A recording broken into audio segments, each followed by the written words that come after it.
Good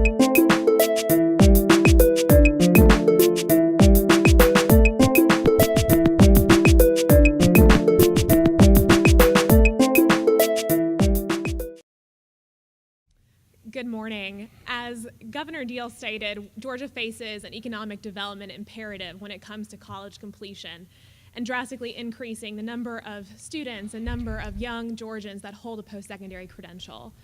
Given this view of this problem, I'm very glad that we have Chris Clark, the CEO and president of the Georgia Chamber of Commerce, here with us today to talk about the workforce connection in this issue.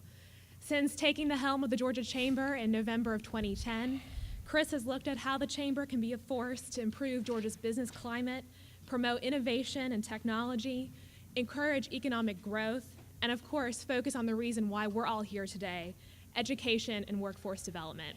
Please join me in welcoming the President and CEO of the Georgia Chamber, Chris Clark.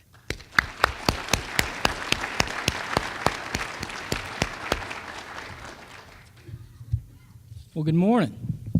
Hey. Oh, really? One more time. Good morning. Good morning. Well, thank you all, Chancellor. Thank you, Mr. Commissioner, for giving me the opportunity to come over here this morning and just spend a few minutes with you and to introduce our next guest. Let me just be quite frank with you. I'm here this morning because what you're working on is very, very important. As a matter of fact, as I look around the room today, I see many of my peers and colleagues from chambers all over the state and from economic developers all over the state. As a matter of fact, I know they're here too because it's important to them and their communities. If you're with a local chamber or if you do economic development for a living, would you stand up? David, I know you're here, and Nathan and Don and all. Would y'all join me in thanking them for taking the time to be with y'all this morning too? This issue of job creation is important not just in Georgia and in all their communities, but it's important in the world. I want to share with you a paragraph from a book that I'm really obsessed with right now. If you haven't read this book yet, it's called The Coming Jobs War. Who here has read this? You get an A, everybody else not good. I think it's probably the most influential book on economic development since Richard Florida's Rise of the Creative Class. If you haven't read it yet, again, it's called The Coming Jobs War. And it was really done based upon a lot of work by Gallup. And what it said was, for the first time in the history of the world, the number one most important thing to every human age 15 and up wasn't love or happiness or shelter. It was finding a good quality job. The number one issue in the world. And to underline that and to tell you why it's important at the global level, listen to the statistics here. Of the 7 billion people on earth, there are 5 billion adults aged 15 and older. Of these 5 billion, 3 billion tell Gallup that they want to work. Now, most of these people want a full-time formal job. The problem is that there are currently only 1.2 billion full-time formal jobs in the world. This is potentially devastating global shortfall of about 1.8 billion good jobs. So what's a good job? Well, a good job is pretty simple. It's 30-plus hours of work a week. It's not a certain salary. It's not a certain type of job. It's that I can work at least 30 hours a week to take care of my family. There are folks around the world who are doing everything they can, and they want to have that good job. Well, in my job, I get to work with economic developers and site selection consultants and job creators every day. And guess what, y'all? They're looking for good folks. It's the number one issue for them, and so somewhere there's a disconnect there, and I think the work that you're doing in Georgia will help bridge that disconnect. Now, when we're talking to economic developers or site selection folks, when we're talking to companies all over Georgia, as I do every day, I have stories about the importance of the work that y'all do. Whether we're taking a survey, whether we're doing research, whether we're doing a town hall meeting with Governor Deal, workforce and education are the drivers, not just today, but what all of business folks think is going to be the driver of our economy in Georgia and in the Southeast and the world for the next 30, 40, 50 years. And I could give story after story after story. It doesn't matter what sector we're in. When I talk to folks in agribusiness and farmers around the state, it's the work that they do through the Department of, or the College of Agriculture here, or the work that they do with David Bridges folks in Tifton that make the difference of whether or not they're successful. I talk to retailers who tell me they can't find enough folks to come in and work because they don't have the right work ethic. That's a shame at the end of the day. I talk to manufacturers who tell me the outreach work that Georgia Tech does is the difference maker for them transitioning from the old economy to the new economy and being able to continue to be successful. I talk to prospects who choose other states because they don't have the confidence in our STEM system and our STEM pipeline in Georgia. When I talk to local chamber presidents and we talk about who's the most important person for the long-term economy of your community, you know what they tell us? It's the superintendent, it's the technical college president, it's the university president. They're the ones that are going to make the difference in those communities. And I even get to work with military commanders who tell us that the ability of that base in Georgia to be successful and to defend this country and to continue to be an economic engine is reliant upon the relationship that they have outside the gate with that local technical college. Y'all can probably relate these same stories on and on and on and on.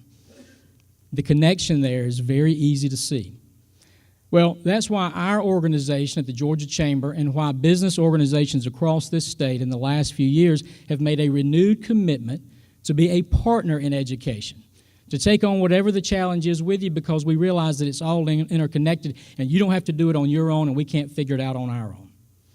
And so just in the last few months at the Georgia Chamber alone, and Ryan Mahoney is with us. He focuses on education for us, and Steve Dolinger runs the Georgia Partnership for Excellence in Education. We're working on a variety of things. We're proud to be working with the superintendent right now on a career path initiative. We've got over 4,000 HR directors from around the state that are working on our high school curriculum. We've been working with the Gates Foundation on how we finance K-12 education in Georgia. We're proud to work with Tricia Pridemore and the commissioner on Go Build Georgia, and we want to be a partner on Complete College. It is valuable, it's critical for every corner of the state of Georgia. Now, a lot of what we can do is help you get the right data, to find the right path forward, to bring the right resources to bear. Whatever the issue is for you, as you deal with these issues, know that it's important to the business community, and we're willing and ready to be your partner. And next time someone stands up here and says, if you're involved at the local chamber or if you're in economic development, I would suggest that every person in this room ought to stand up, because you are all economic developers in some way, and I appreciate what you do every day. The work that you're doing is important. It's why I wanted to come today and introduce your final speaker. It's Dr. Nicole Smith. She's a research professor and a senior economist at Georgetown University Center on Education and Workforce. She's studying and developing the data to connect what you're doing back with what we need as the end users over the long term. Now, before coming to Georgetown, she was a member of the faculty at Gettysburg College and at the University of West Indies. She's a native of Trinidad and Tobago. She received her bachelor's degree and master's degree from the University of West Indies and her PhD in economics from the American University in Washington. Would you join me in welcoming to the stage Dr. Nicole Smith?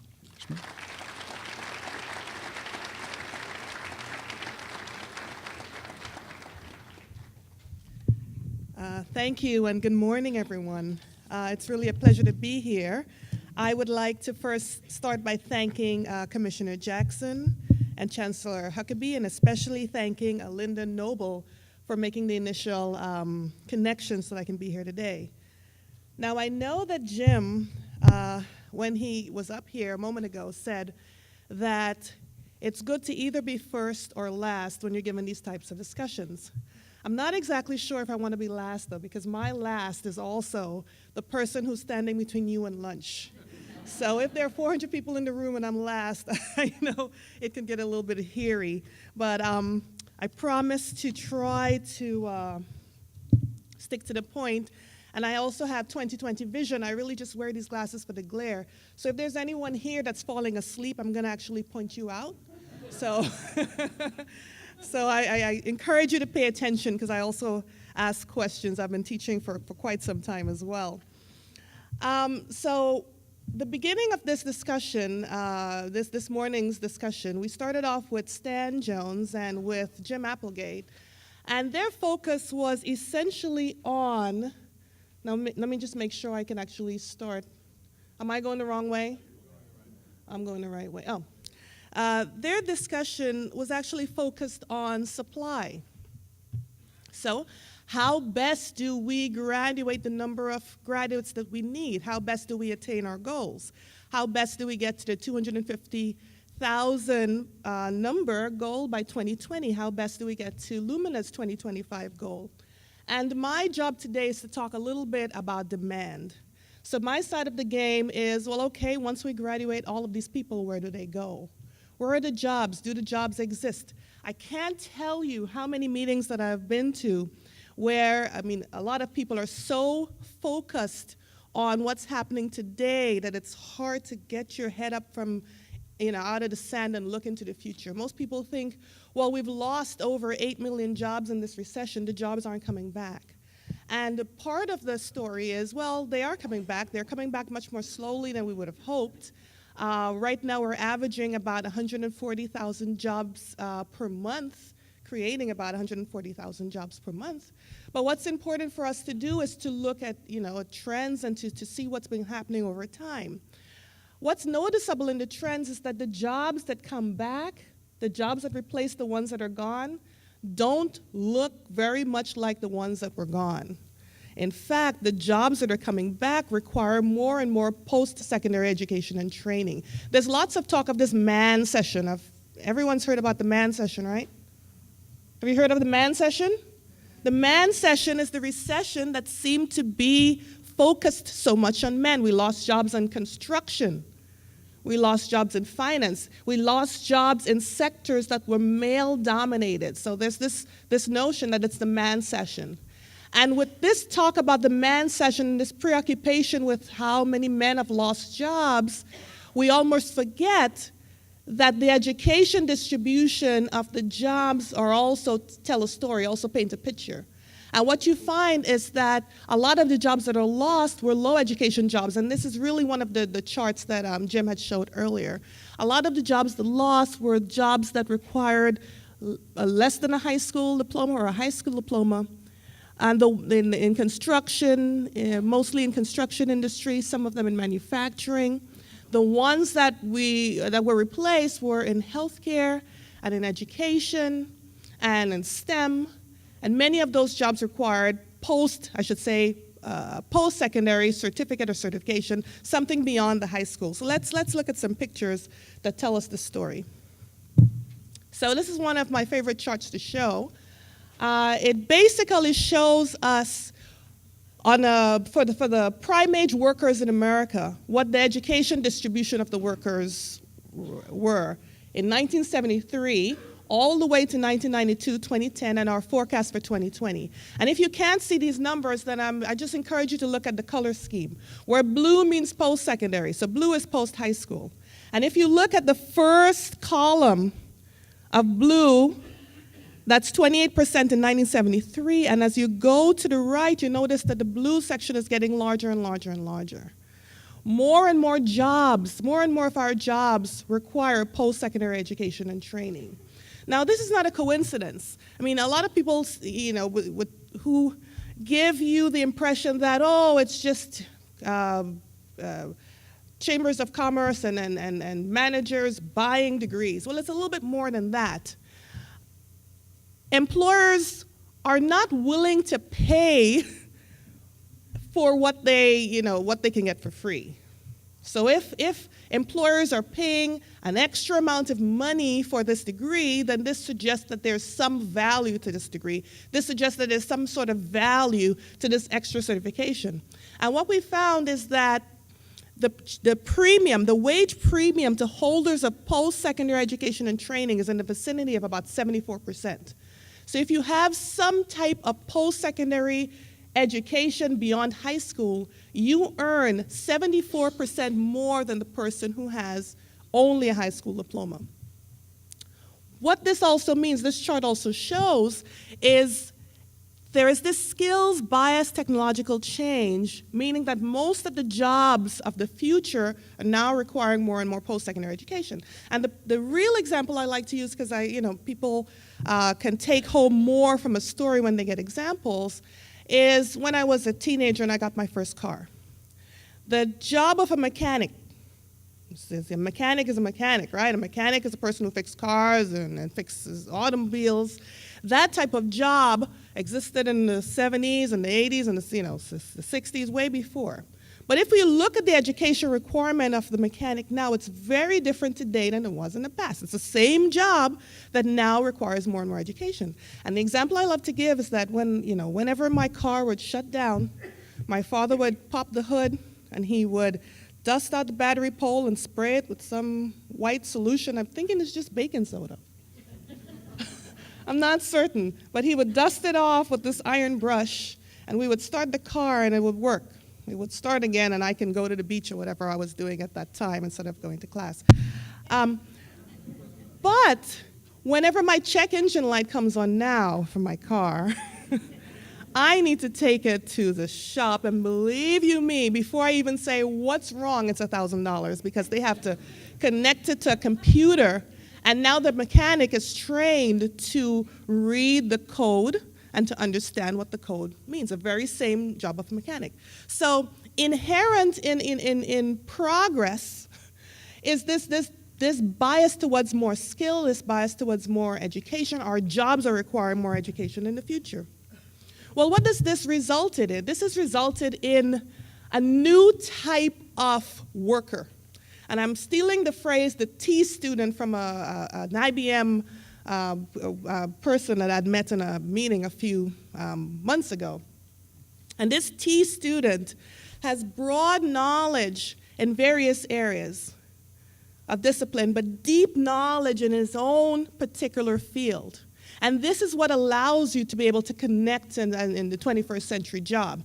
I mean, you have to have the knowledge, the skills, the abilities, the interests, the values, and the personality now to be able to survive in this 21st century job, workplace.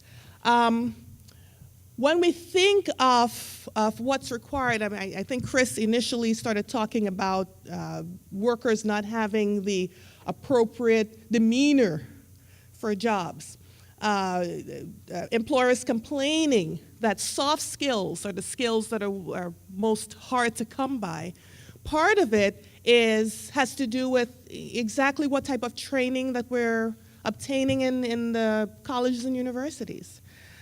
Whenever I have this conversation, or I try to have this conversation about connecting education to workforce, I have to thread lightly, especially when there's a room full of educators. And I'll tell you why. I would start up by saying that we all know that education has much greater roles than just preparing people for the workforce. I start up by saying that education, there's all the social reasons for education. We're trying to create good citizens. We want to make sure that people are very well educated for life and all of those wonderful things. And even though I start off saying that, and then I get into the nitty-gritty of workforce, I get all the rolling of the eyes, and I get the question, are we then creating, the foot soldiers of capitalism? No, we're not. But it's also important, it's really important, particularly in this environment, for us to pay attention to workforce. We have to pay attention to the demands of the economy. Jim threw up a slide which side by side showed many of the states in terms of our attainment, compared it to attainment for the rest of the world. We are competing globally. Whether we recognize it or not, we are competing globally for jobs, we are competing globally for opportunity. Every year, we train thousands of students from around the world in STEM. We train students in healthcare. We train students around the world. And by the time they graduate, after about 12 months of OPT, optional practical training, they return to their countries. And then they are trained at the best of our institutions to do what we have been doing as well, to probably sometimes do it even better. So the issue we have here is we need to make sure that once we graduate our students, that our students are prepared for the jobs of the future. Our students know what types of workforce they should expect, what types of abilities they need to be successful once they graduate. So what are the priors? What's our real world? Well, today, in our real world, we have side by side with unemployment, we have job vacancies. 12 million Americans unemployed, but in his convention speech, Bill Clinton raised the point that there were about 3 million jobs that go unfilled. So how do you reconcile this? How do we have jobs that continuously go unfilled existing side by side with the unemployed? There's a figure from the Manufacturing Association which says that 600,000 manufacturing jobs are going unfilled. And their rationale is that there's a skills shortage. If this is true, and we have to believe the data, then the question is, what are we doing to fill those gaps? We are graduating students, as Stan pointed out, not nearly enough and not nearly in a timely fashion as we ought to, but we're graduating many of these students who, once they leave, do not possess the skills, the knowledge, the abilities, the values, and the interest to do the jobs that exist. So there is a disconnect. And we need to find some way of better connecting what happens in the institutions such as ours, in the tertiary institutions that are producing the supply, what happens to demand in the workforce. Soft skills, communication, networking, people skills have grown in importance but remain insufficient. We need to ensure that primary, secondary, tertiary workforce training no longer exist in distinct silos. So we need better connectivity in order to be successful. So which comes first? Well,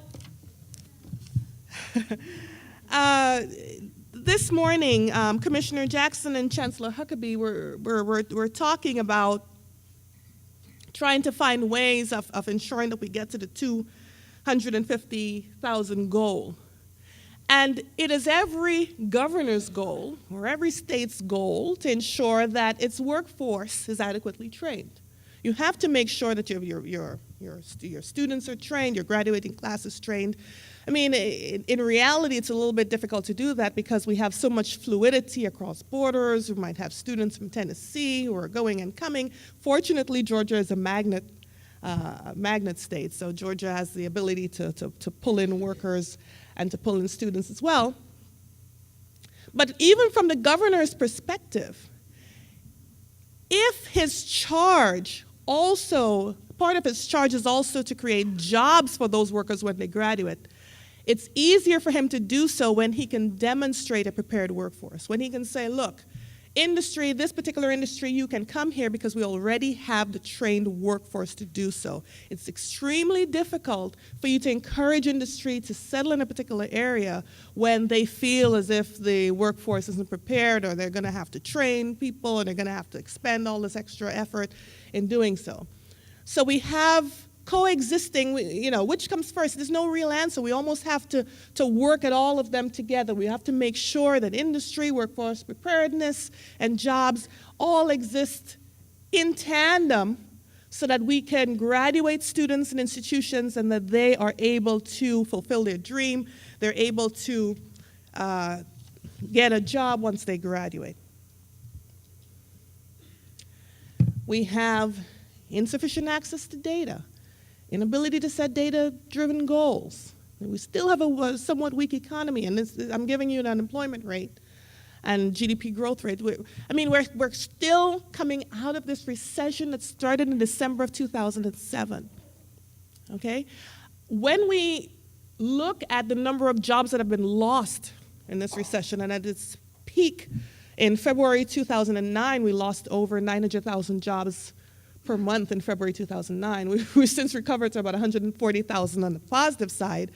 But once you look at the number of jobs that have been lost, and you think of the incoming cohort, so we have to do two things. We have to recover those jobs that have been lost so that the people who are still on the sidelines waiting can get a job, and we all know about the long-term unemployed, defined as people who have been working out of work for more than 6 months. We have to give them a job, and we have to create new jobs for the incoming cohort. So 140,000 per month really is not enough. So it's still too slow, and in fact, by our estimates, we don't recover jobs lost and create enough jobs to mop up the incoming cohort until 2017. So it's a slow and steady slug to the finish line. It's just slow and steady, but we're getting there. In terms of jobs, in terms of connecting to workforce, this is just a lot of words, but I'll tell you what it says. There was a lot of money in the stimulus package that proposed that we connect to workforce. We connect post-secondary to workforce. I know for a fact that Tennessee has done so successfully all the way from K-12 all the way through to the workforce. They're able to connect. We can trace back using in Tennessee information. We can trace an individual to figure out, what types of transcripts, what your transcript look like, what types of wages you now earn, so we can tell you the connection between the type of degree you do and your potential, your income and earnings potential. I wanted to give some Georgia specific data and to make a shameless plug for a report that should be available. I think I had shipped it a few months earlier through Linda. Linda was actually one of the co-authors of the report. But what we did in this particular report is we looked at industry for many states in the South, including Georgia. And we looked at industry profile, industry growth, a specific in-depth analysis of which industries are forecast to grow. And then we worked backwards to fit the occupations within those industries. So once you've defined the industry profile and you've forecast that, what's the occupational mix that satisfies that industry growth? And then the education distribution. And the reason that we're doing all of this is, look, as educators, and if we believe that one of the reasons that we're training our students is so that they can get good jobs, we need to tell them where. We need to be able to tell them where, which occupations, which locations. There's no real crystal ball. We're all based on historical data, on governor speeches, on Chamber of Commerce reviews on where they're going to invest next. It's all a sort of art more than a science. But at the end of the day, it's better than nothing. We need to be able to say, where are you going? What's the potential? This particular chart compares Georgia to some of the other states, southern states that are closest in location.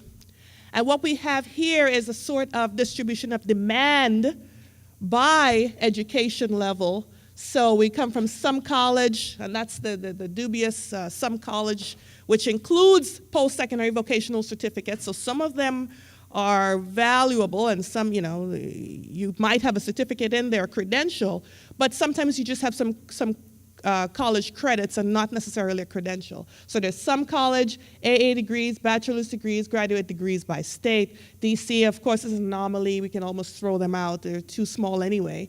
But we have Georgia competing directly with Florida, Texas, in terms of the proportions of jobs that require post-secondary education and training. So what would we like?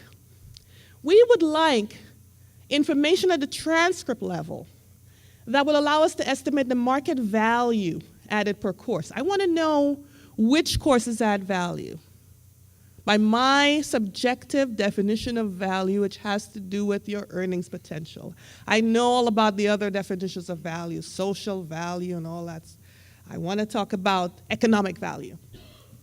Are students working in their major? Why do I ask? Because we find that once students work in their major, they seem to make more money. They seem to earn more once you're in your major. If you're working in your major and you can get a job in your major, then you might have been able to, better assess ahead of time where shortages were so that you can get into there and get that job early on. We want to know the value of credentials so that we can better target outcomes. And here's a chart by Pat Kelly. I guess he's going to be speaking to you guys tomorrow, but I just love this chart. I always use it. And this chart shows you, it's first of all, it's BA degrees. So it's people with bachelor's degrees. And it's bachelor's degrees by major, so which majors you've chosen. And it's bachelor's degrees by majors by age. So it tells you a little bit about, people who just graduated, how much you can expect to earn, and what happens later on. And I tell you, this chart makes people really uncomfortable. Is anyone here uncomfortable? Because what you see in this chart is this, it's a value judgment on value. It says that STEM seems to, give you the most value for your money at the starting gate, followed closely by healthcare, business and communications, psychology, liberal arts, and education. And over time, and the reason it's important to do this by age is that over time, you have all the work experience and that sort of thing that bumps you up, that you get the additional work experience. This type of information people need to know. And this type of information is often withheld for all of the reasons that we've outlined before. The purpose of education has very little to do with just finding a job and earning an income. But I'll tell you what, since tuition over the last 5 or 6 years has risen at a faster rate than the rate of inflation, we know about gainful employment legislation. And gainful employment legislation really is an attempt by the education department to rein in the for-profit institutions, the for-profits that have used a lot of government funds to create programs, some of which are dead-end programs.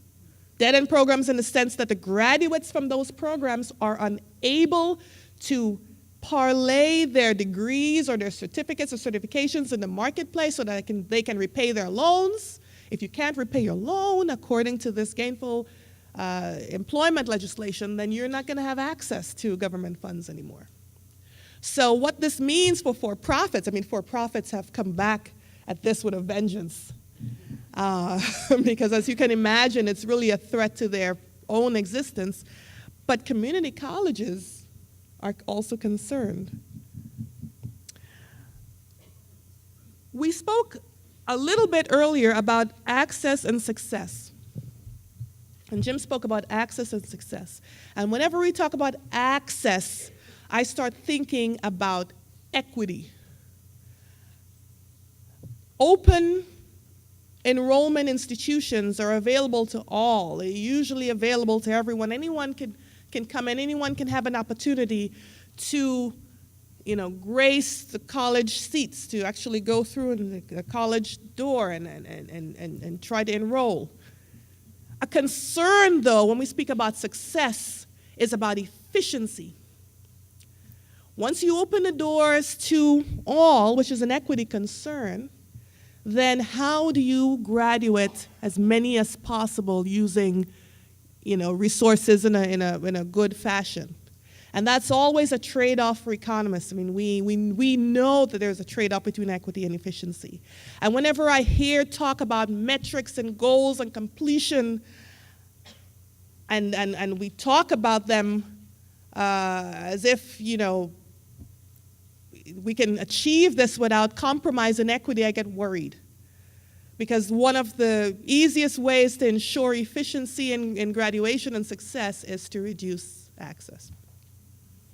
So that's a concern. I'm not advocating that, of course, but I'm saying we need to ensure that whenever we set up metrics that work and look at efficiency and outcomes and measure success, then we are also on the same side looking at what happens to open enrollment, what is happening to people's access to the institutions.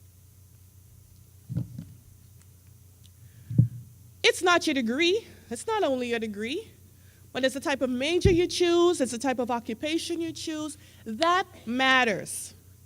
And whenever educators have a hard time dealing with data, as Jim told you earlier, you show them numbers that say, look, during this recession, most of the jobs lost were in jobs where people had a high school diploma or less, and most of the jobs gained were in jobs where people had a bachelor's degree or more. In fact, you are 3 times as likely to be unemployed if you have a high school diploma or less as if you have a bachelor's degree. Holders of bachelor's degree, unemployment rate is about 4.9%. But if you have a high school diploma or less, your unemployment rate is about 15%. If you're young, you're 5 times as unlikely to be unemployed. And young is defined as under 26. So educators have a hard time with data. They don't want to deal with data because they're so focused on dealing with anecdotes. Well, here's an anecdote. Love anecdotes too. My college roommate in undergrad, her major was art history. My major was in economics and mathematics. Any art history majors here? Before I go forward. So I was doing economics and math, and her major was in art history. And then, for the most part, I was envious of her because she got to do so much fun stuff. And all I had was algebra, calculus, these focus courses, combinatorics that you had to do, and there was very little leeway that we could move away from that. But upon graduation, I immediately went to a job at the central bank. And upon graduation, my roommate spent about 4 years trying to figure out where she was going to go. And eventually we landed together at a graduate program where I was doing my PhD in economics and she was doing her master's in economics. So my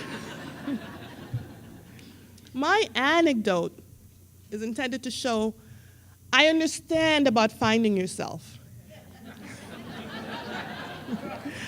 I understand this notion. Educators say it all the time. College is about finding yourself. You use the 4 years to go, you flail around, and you eventually end up. And you know what? This economy is very forgiving. Because if you were to look at the majors people take and the types of jobs they enter, they're not one-to-one. They're many-to-one.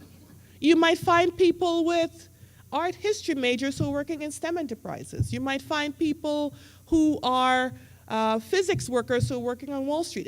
Physics students working on Wall Street. There's not necessarily any rule that says you have to land here. But I can tell you, it's much harder if you have no idea where you're going and you just land up. When you speak to those people afterwards and you say, well, how did you get here? You're like, oh, geez, had I known. Had I known. My roommate, by the way, she's now a manager at Accenture, so she's doing really well with her art history major. So if you were to interview her and you say, oh, look, she's an art history major, she's doing really well. And part of the anecdote is, well, what about those 4 years, the lost 4 years? So that conversation we don't want to have. Major matters. And I apologize for picking out art history, but it's just an anecdote. I could have just as easily picked psychology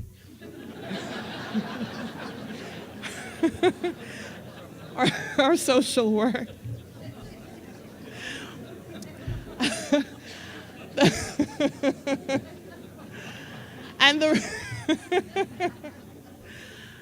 And here's the reason.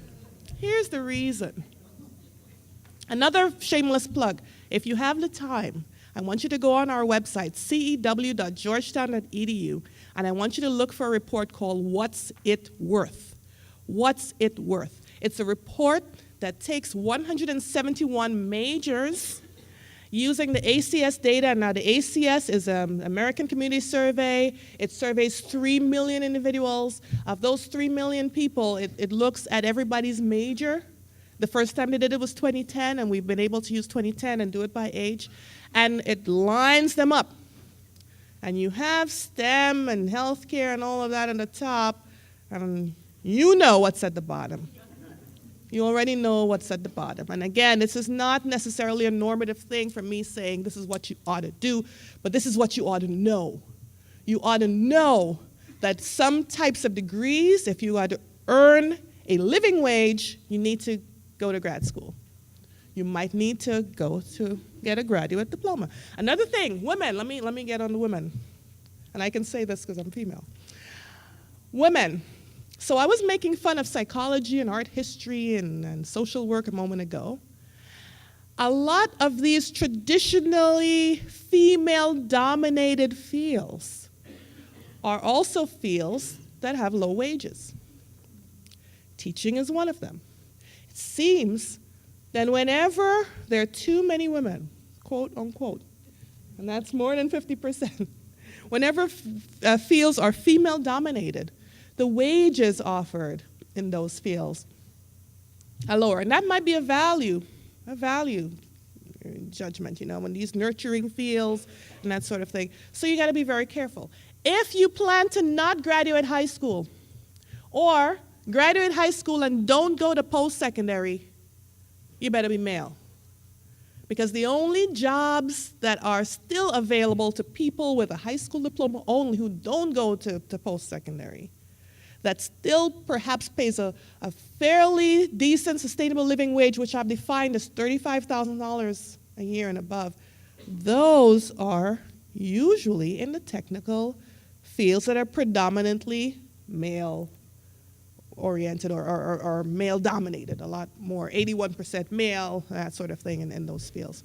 So if you plan, I always say, well, yeah, I go to high schools all the time and speak to students every so often. Like, yeah, if you don't want to go to college, that's fine. You better be male. You better figure it out. There are gender change locations you might want to. Okay, I'll be done with the nonsense. But on a real level, those opportunities are only available now to males. So if you're a female, you need to get one additional degree to earn what a male one step beneath you earns.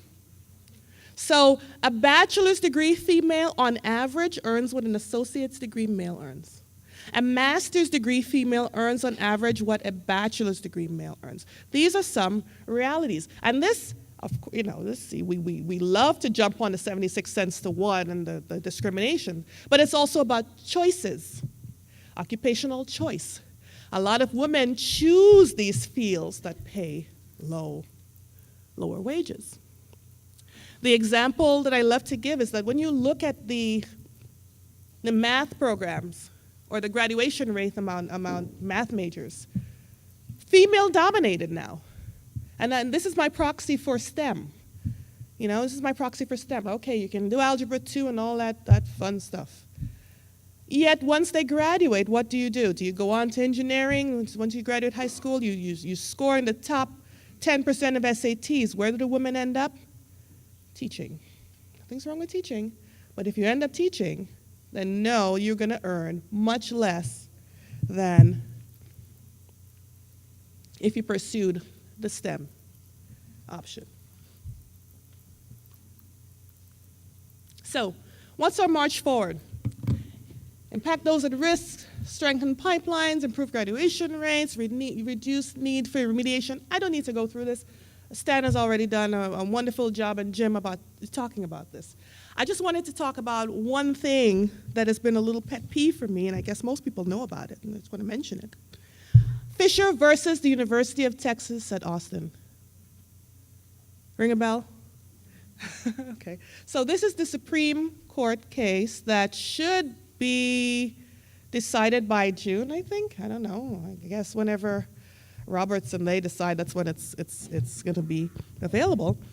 But essentially, this young woman by the name of Fisher, who had applied to the University of Texas at Austin, felt that she was perhaps discriminated against because she did not obtain a placement in that school. And that's because in Texas, what they do is, in order for you to get access to the state schools, they take the top 10% of each region.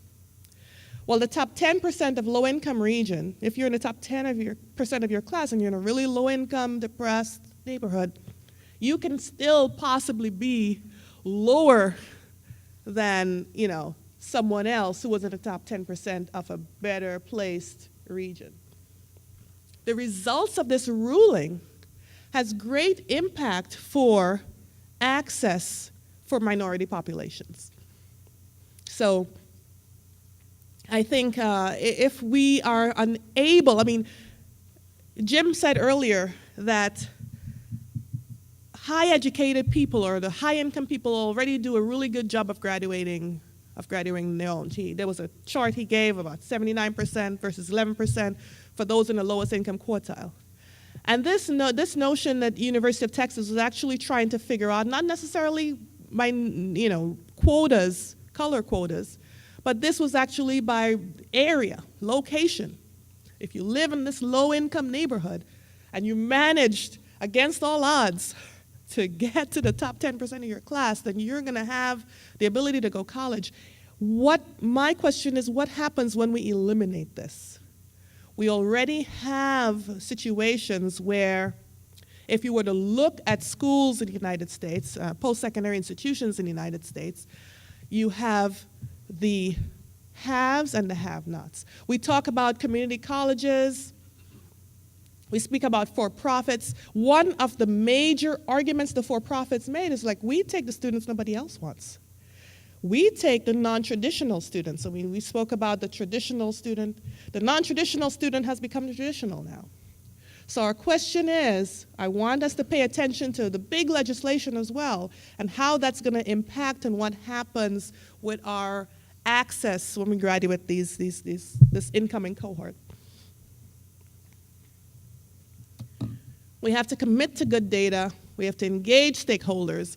Part of the advantage that community colleges have, I think, is this ability to connect to workforce. All of these boards that exist to ensure that students have the opportunity through apprenticeship programs and through internship programs, even before they graduate, to have that work experience. The community colleges have that advantage, and technical institutions have that advantage over traditional institutions. Commit to participation resources, and again, we have to determine effectiveness. I'm going to end by saying, if the objective here is to ensure that we better connect our supply, our graduates from our post-secondary institutions, we better connect them to the demands of the workforce, then there's a role for education, there's a role for industry, and there's a role for government, and all of these three panels are interconnected. I think we have very many examples of where we're actually doing a good job. The Chamber of Commerce is represented here. We can figure out how to ensure that industry and education connect, government through vision. The vision of a governor can take a state forward. And we've already seen that, we have set a goal of 250,000 graduates for Georgia.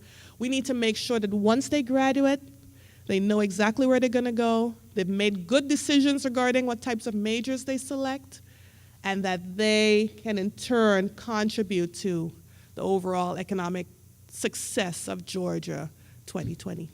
So thank you all, and I hope I did not put too many people to sleep.